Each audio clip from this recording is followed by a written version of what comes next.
have some new details about the bomber that took his own life outside of a Trump International hotel on New Year's Day.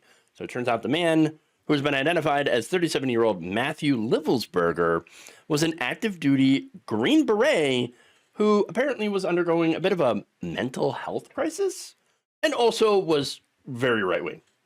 Shocker. CNN reported Saturday night that while he sought treatment through the VA system, he was not considered to be a threat to himself or the public, which, in hindsight, obviously incorrect.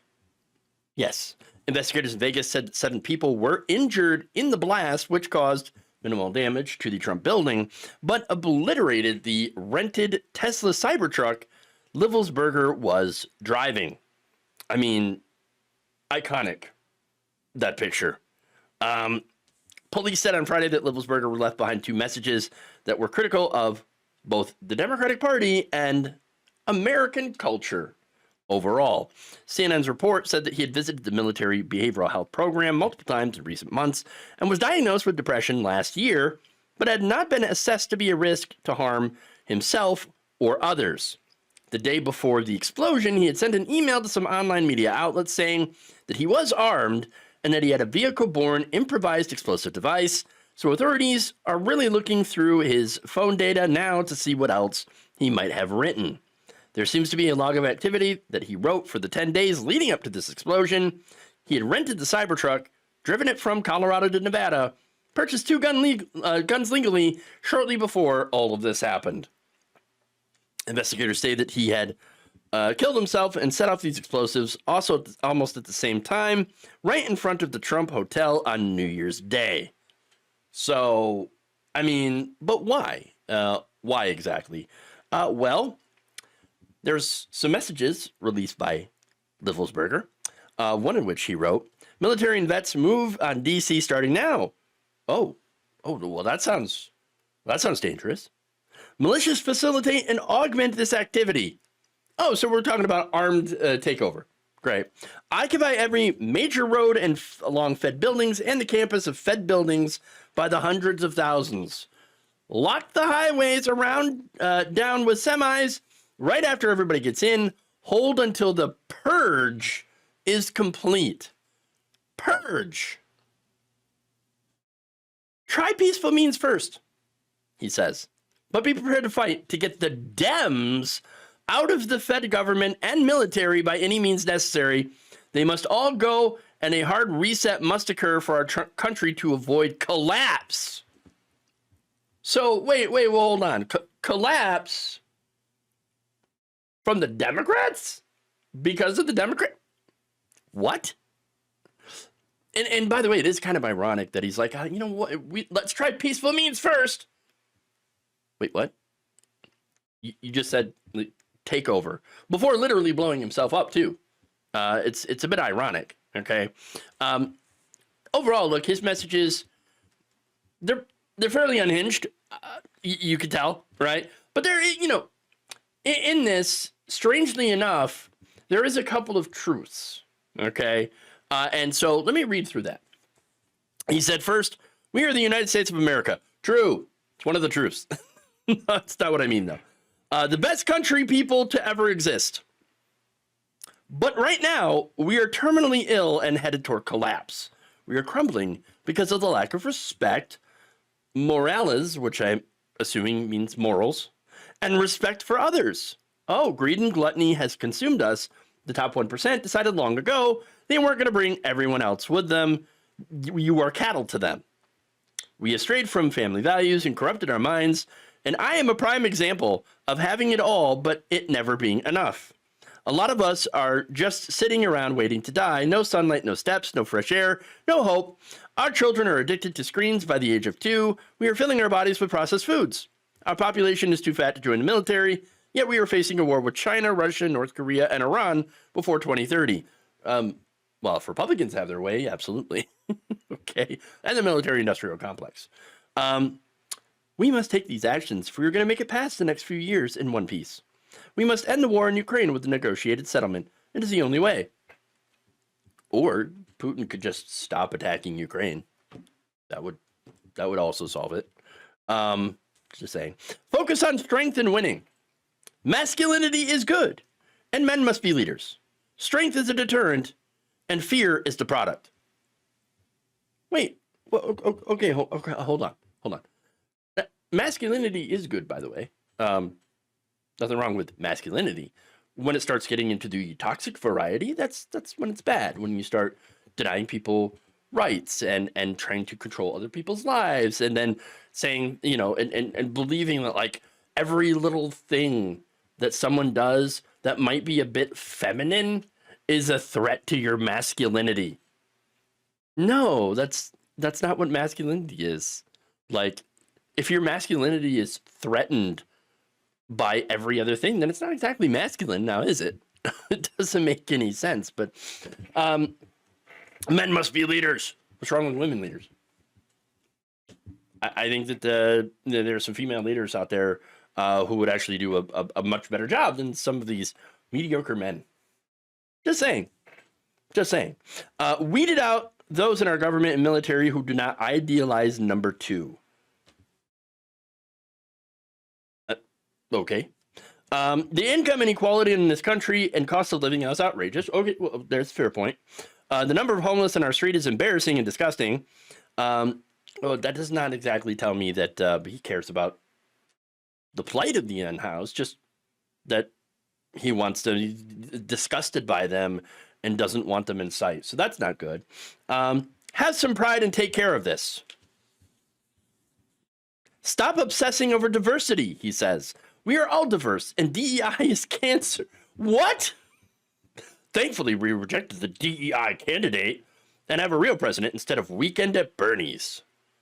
Okay, so definite right-wing talking points there. We must move on from the culture of weakness and self-enrichment perpetuated by our senior political and military leaders. I would say of both sides, there's a lot of self-enrichment there. We are done with the blatant corruption. Our soldiers are done fighting wars without end states or clear objectives. Once again, all you had to do is just look at Iraq and Afghanistan, which were wars that were launched by Republicans, neocons, okay, that had no end states or clear objectives. Hey, do you know who got us out of Iraq? Barack Obama. You know who got us out of Afghanistan? Joe Biden. Huh, weird. That's really strange how he's pointing at like right-wing failures from like neocons basically, and being like, Democrats. What? He then says, this was not a terrorist attack. Really? It was a wake-up call. Americans only pay attention to spectacles and violence. What better way to get my point across than a stunt with fireworks and explosives? That's the American way, apparently. Why did I personally do it now? I needed to cleanse my mind of the brothers I've lost and relieve myself of the burden of the lives I took. Consider this last sunset of 24 and my actions the end of our sickness and a new chapter of health for our people. Rally around the Trump, Musk, Kennedy, and ride this wave to the highest hegemony for all Americans. We are second to no one. Actually, no, that's wrong. We're actually worse than second in a lot of cases, you know, when it comes to healthcare, education, all that. But hey, we are actually first when it comes to the number of billionaires. So we're second to none. We got more billionaires than anybody. Woo! Oh, wait, that's not a good thing. It's a terrible thing. Look, reading through that, and I felt it important to do so because there are some issues that people like him do diagnose somewhat correctly. Okay, agree to the 1%. Agree. Cost of living being outrageous. Absolutely agree. You know, and you know who's causing those things? The billionaires. The richest man in the world, Elon Musk, people like him, who you venerate. Yeah. And then again, this guy's like, DEI is a real problem. No, it's not. His solutions, by the way, nonsensical. We need more family values. We need more masculine men. No, what we do need to do is to get together and to fight against corruption, get the money out of politics. But you can't really do that if you, I don't know, vote in more corruption. I mean, Donald Trump is the most personally and politically corrupt president we've ever had. He has assembled a billionaire's cabinet okay, that is going to preside over the biggest robbery of the American people we have ever seen. Okay, that's the thing. He's the poster child for self-enrichment and weakness. He and Elon Musk, they're out there whining all the time about everything's so unfair. It's woke. It's woke, woke, woke. You think people like that are masculine? No, not at all. It's warped. And then putting the entire blame on the Democrats, when in reality, as I mentioned, a lot of it's neocons. And yes, I'm not saying that the Democrats are blameless. Oh, no. The Democrats tend to bow to the whims of the billionaires and the corporate donors. That's part of the problem. That's a big part of the problem, because basically you've got two corporate-controlled parties. That's it. And by the way, the donors like Elon Musk are also part of the problem. It's such a warped view, but, the right wing, it's one that the right wing has right now, while, basically projecting everything that is actually wrong with their party onto the Democrats, who have their own issues. Look, Republicans, they love talking about fighting corruption, right? But actually they engage in massive amounts of it. And yet, while, Republicans are doing that, Democrats are unfortunately avoiding any talk of fighting real corruption because they're afraid of the donors. They're afraid of groups like AIPAC, okay? Both parties, you have to understand, are corrupted by the massive amounts of money in our political system.